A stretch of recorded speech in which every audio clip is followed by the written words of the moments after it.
السلام علیکم ورحمۃ اللہ وبرکاتہ۔ آپ لوگ کیسے ہیں؟ ویلکم کرتی ہوں آپ لوگ کا علی اسلامک میں۔ بسم اللہ الرحمن الرحیم۔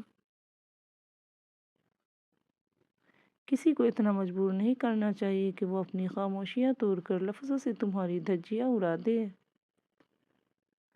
سازشیں غیبتیں پیٹھ پیچھے وار لوگ بھول بیٹھے ہیں کہ یہ سارا تماشا اللہ تعالیٰ بھی دیکھ رہا ہے۔ ماں باپ کے ساتھ تمہارا سلوک ایسی کہانی ہے جو لکھتے تم ہو لیکن تمہاری اولاد تمہیں پڑھ کر سناتی ہے۔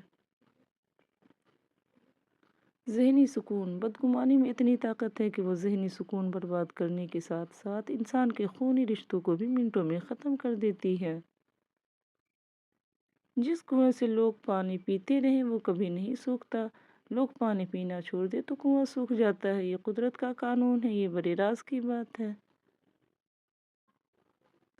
رشتے توڑنے کا مشورہ تو کوئی بھی دے سکتا ہے، مگر رشتے جوڑنے اور نبھانے کی ترغیب کوئی باشعور شخص ہی دے سکتا ہے۔ لوگوں کو آپ میں تبدیلی نظر آ جائے گی لیکن اپنا وہ رویہ نظر نہیں آئے گا جو اس تبدیلی کی وجہ بنا۔ ماں کے بعد اگر کوئی سب سے زیادہ دعائیں دیتا ہے تو وہ رشتہ بہنوں کا ہوتا ہے۔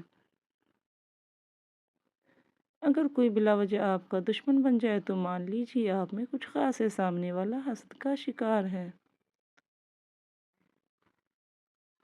سب سے بڑا منافق اور بدبودار اور قابل نفرت انسان وہ ہوتا ہے جو آپ سے فائدہ بھی اٹھائے اور مطلب پورا ہونے کے بعد آپ کی مخالفت بھی کرے۔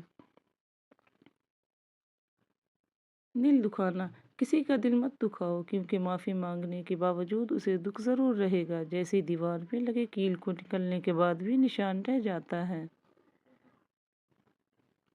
بزرگ کہتے ہیں فصل رنگ بدلے تو کاٹ لو، لوگ رنگ بدلے تو چھوڑ دو۔ یقین ایسا ہو کہ سامنے سمندر ہو اور تم کہو نہیں میرا رب راستے بنائے گا۔ گفتگو ہی بتا دیتی ہے تربیت ہوئی ہے یا صرف پالا گیا ہے۔ انسان ہونا ہمارا انتخاب نہیں، قدرت کی عطا ہے، لیکن اپنے اندر انسانیت بنائے رکھنا ہمارا انتخاب ہے۔ اللہ حافظ۔ Thanks for watching.